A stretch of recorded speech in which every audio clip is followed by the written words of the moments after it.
இன்றைக்கி சண்டேனாலே எப்போவுமே நான்வெஜ் இருக்கும். சரி இந்த 1 வீக் எடுக்க வேண்டாம்னு சொல்லி நினச்சிருந்தேன். ஆனால் இந்த வீக்கு போய் எடுத்துகிட்டு வந்துட்டாங்க. பிரியாணி டெய்லி சாப்பிட்டு நம்மளுக்கே ஒரு மாதிரி இருந்துச்சு. இன்றைக்கும் பிரியாணி செய்ய வேண்டியதாகிடுச்சு. ஓகே, இப்போ இந்த வீடியோ பார்த்திங்கன்னா 15,000 சம்பளத்தில் நம்ம ₹1 கூட சேவிங்ஸ் பண்ண முடியல, மற்ற செலவில் நினச்சும் நம்ம கவலைப்படுறோம். எவ்வளோ தான் சம்பாரிச்சிட்டு வந்தாலுமே 15,000 எவ்வளோ உழைச்சி நம்ம கொண்டு வரோம். ஆனால் அது அப்படியே நம்மளோட செலவுகளுக்கு போயிடுது. ₹10 கூட எடுத்து வைக்க முடியல அப்படின்னு நினைக்கிறவங்களுக்கு தான் இந்த வீடியோ. கண்டிப்பாக இந்த வீடியோ எல்லாத்துக்கும் யூஸ்ஃபுல்லாக இருக்கும்னு நினைக்கிறேன். ஓகே, இப்போ வீடியோக்குள்ளே போகலாம். Welcome to lifestyle by Priya. மாதம் 15,000 சம்பளம் ஹஸ்பண்ட் வீட்டுக்கு வாங்கிட்டு வராங்க. அந்த 15,000த்தில் பார்த்திங்கன்னா ₹1 கூட இருக்க மாட்டேங்குது. நம்ம எல்லா செலவுமே பண்ணிடுறோம். செலவுங்கிறது இந்த வாடகை, மளிகை ஜாமானம், மற்ற செலவுகள், நம்மளோட ஆசை, இது எல்லாமே முடிச்சிடுறோம்.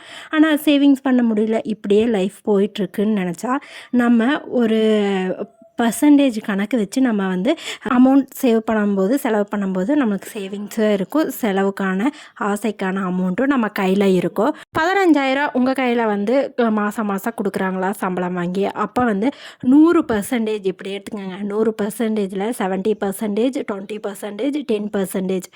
70% வாடகை, மளிகை சாமானம், அதுக்கப்புறம் பால், இந்த மாதிரி சின்ன சின்ன செலவுகள், நமக்கு வீட்டுக்கு தேவையான செலவுகள் எல்லாம் இருக்குமல்ல, அந்த செலவெல்லாம் பார்க்குறக்கு ஒரு 70% ஒதுக்கிடுங்க.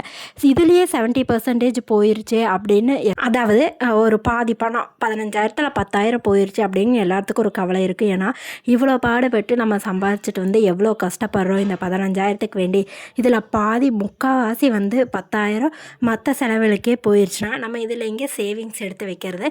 அது மட்டும் இல்லாமல் நம்மளுக்குன்னு ஒரு ஆசை இருக்குது. மாதத்தில் ஒரு டைம் சினிமாவுக்கு போகணும், அவுட்டிங் போகணும். அது மட்டும் இல்லாமல் வெளியே எங்கேயாவது போய் மாதத்தில் ஒரு டைம் சாப்பிட்ணும் அப்படிங்கிற மாதிரி ஆசையெல்லாம் இருக்கும். அதை எல்லாமே இதில் நிறைவேற்றிடலாம். அடுத்தது அந்த 20% சொன்னோம் இல்லையா, அதில் இந்த அவுட்டிங்கே, வெளியே சாப்பிட போகிறது, நம்மளுக்கு பிடிச்சதை செய்கிறது, அது மட்டும் இல்லாமல் மந்த்லி ஒரு டைம் நம்ம போய் ஹோட்டலுக்கு சாப்பிட்றது, இந்த மாதிரியெல்லாம் இந்த 20%ல் நம்ம ரெடி பண்ணிக்கலாம். அதாவது ஒரு 4,000 இந்த மாதிரி இதுக்கு மாதம் போயிடும்.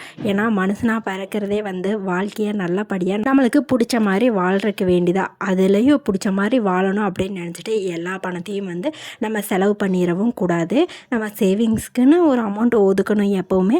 அது மட்டும் இல்லாமல் நம்ம வாங்குகிற சேலரியிலையுமே நம்ம ஆசைகள், தேவைகள் இதெல்லாம் பூர்த்தி செய்கிற மாதிரியும் இருக்கணும்.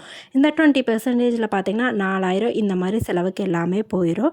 இப்போ 70% 10,000 வீட்டு செலவு, ரெண்ட்டு, பால், இந்த மாதிரி எல்லாத்துக்குமே போனாலுமே பேலன்ஸ் அந்த 20% இந்த மாதிரி நம்மளோட ஆசைகளை பூர்த்தி செய்யறதுக்கு வேண்டி நம்ம 4,000 ஒதுக்கிடுறோம். இதுக்கப்புறம் பார்த்திங்கன்னா 10%. இந்த 10% வச்சு நம்மளால் எவ்வளோ சேமிச்சிட முடியும் மாதத்தில் சரி, வருஷத்துலேயும் சரி, நம்மளுக்கு எந்த ஒரு அமௌண்ட் நம்ம கையில் இருக்கும் அப்படின்னு கண்டிப்பாக யோசிக்க தோணும். 10%னாலும் ₹1,000 கிடைக்குங்க. அது அந்த ₹1,000 நம்மளுக்கு பெரிய விஷயந்தான். ₹1,000 மாதம் எடுத்து அது நம்மளுக்கு கண்ணுக்கே தெரியாமல் ஒரு அமௌண்ட் மாதிரி போட்டு வச்சுக்கணும். ஆர்டி, சிட்டு, இல்லைனா நம்ம பர்ஸ்லேயே அந்த அமௌண்ட்டை நம்ம எப்போவுமே எடுக்கக்கூடாது. ஒரு எமர்ஜென்சி ஃபண்டு தான், இதில் கை வைக்கவே கூடாதுன்னு சொல்லி நம்மளுக்கே மறந்து போகிற மாதிரி அந்த அமௌண்ட்டை கொண்டு போய் பீரோக்குள்ளேயோ இல்லை பர்ஸுக்குள்ளேயோ ஏதோக்குள்ளே வச்சிடணும். அந்த அமௌண்ட்லேருந்து நம்மளுக்கு எந்த செலவுமே வரவே கூடாது, எடுக்கவும் கூடாது. அப்படி வைக்கும்போது பார்த்திங்கன்னா மாதம் ₹1,000 அப்படிங்கும்போது கண்டிப்பாக 5 மாதம் போது 5,000 இந்த மாதிரி ஏதோ ஒரு அமௌண்ட் நம்ம கையில் இருக்கே. டக்குன்னு பார்த்திங்கன்னா குழந்தைக்கு உடம்பு சரியில்லை, ஹாஸ்பிட்டல் போகணும் அப்படிங்கும்போது நம்ம வெளியே கடன் வாங்க முடியாது. நம்மக்கிட்ட இருக்கல, நம்ம எடுத்துகிட்டு போயிடலாம் அப்படிங்கிற ஒரு மனசு தான் வரும். அப்போ அந்த ₹1,000 அந்த செலவுக்கு யூஸ் ஆகுமல்ல. இதே வெளியே போய் கடன் வாங்கினா கண்டிப்பாக ₹1,000 அப்படின்னு வாங்கும்போது ₹500 வட்டியோடு சேர்த்து கொடுக்க வேண்டியதாக வரும். இப்போல்லாம் அந்த மாதிரி தாங்க. அப்படி இருக்கும்போது கடன் நம்மளுக்கு இன்க்ரீஸ் ஆகிட்டே தான் போகும். ஒவ்வொரு டைமும் வெளியே வாங்க போகும்போது மட்டும். இந்த ஹாஸ்பிட்டல் செலவு மட்டும் இல்லாமல் வேறு எந்த எமர்ஜென்சி செலவு வந்தாலுமே நம்ம கையில் காசு இருக்குன்னு நம்மளுக்கு ஒரு தைரியம் இருக்கும். வெளியே போய் கடன் வாங்க வேண்டிய அவசியமே இருக்காது.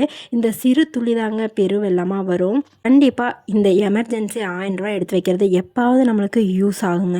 யாருக்கிட்டேயும் போய் கை வேந்தி கடன் வாங்குற நிலமை நம்மளுக்கு இருக்காது. கடன் அப்படி வாங்கிட்டோன்னா அந்த கடனோ வட்டியோ கட்டுறதுக்கு மட்டும்தான் நம்ம உழைச்சிட்ருக்க வேண்டியதாக இருக்குமே தவிர அதை அடைக்கணும் அப்படிங்கிறது ஒரு சூழ்நிலைமை நம்மளுக்கு வரவே வராது. ஏன்னா இன்ட்ரெஸ்ட் பே பண்ணுறதோட அதோட வேலை போயிட்டே இருக்கும், இன்க்ரீஸ் ஆகி. அதே இல்லாமல் அந்த இன்ட்ரெஸ்ட் பே பண்ணுறக்கே ஒரு அமௌண்ட் வேணுமா, இப்படி பார்க்கும்போது மாதம் மாதம் நம்ம ஏதாவது ஒரு தேவைக்கு கடன் வாங்கிட்டே தான் இருப்போம்.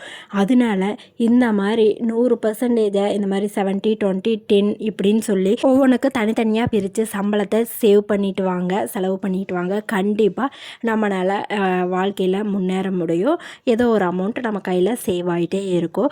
இந்த வீடியோ கொஞ்சம் பேர்த்துக்காவது யூஸ்ஃபுல்லாக இருக்கும்னு நினைக்கிறேன். இந்த வீடியோ பிடிச்சிருந்தா லைக் பண்ணுங்கள், சப்ஸ்கிரைப் பண்ணுங்கள். இனி ஒரு இன்ட்ரெஸ்டிங்கான வீடியோவில் பார்க்கலாம். Bye by.